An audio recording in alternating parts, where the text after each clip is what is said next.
Я работаю вместе с мамой Юлей. У меня есть своя коробочка.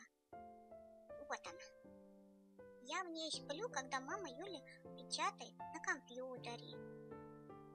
Я, правда, уже вырос, эта коробочка мне малая, уже так полежу. И по-другому полежу. И прямо не хватает мне в ней места. Но не хочу я уходить из этой коробочки. Я хочу всегда быть с мамой Юлей рядышком. Она меня очень любит. Всегда ласкает и жалеет меня. Я даже не просыпаюсь. Вот. Я вообще поспать люблю. И мне кажется, я буду спать в любом положении, лишь бы рядышком с мамой. У вас, наверное, тоже есть котик, и он тоже очень любит с вами рядышком спать. Возьмите коробочку и сделайте ему место рядышком с вами. Он вам не будет мешать и будет спокоен. А я вам расскажу свою историю. А началось все с того, что я спала у мамы около компьютера и даже на компьютере.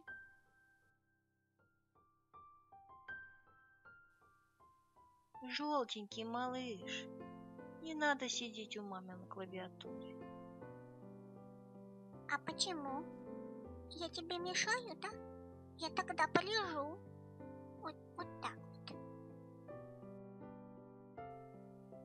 Да нет, глупыш, не мешаешь. Просто ты нажимаешь на кнопочки. Я? На эти, да? Ну да, на эти. Ты лапочкой нажимаешь, а так делать нельзя. Да?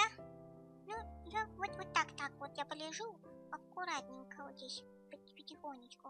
Ага. Золотко ты моя. А давай знаешь, как с тобой сделаем? Возьмем коробочку, постелим туда мягонькую тряпочку, и ты рядышком со мной будешь спать. Да?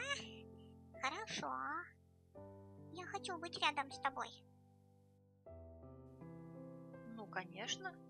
Так мы будем всегда вместе. Ну, пойдем тогда искать коробочку. Вот так все и было.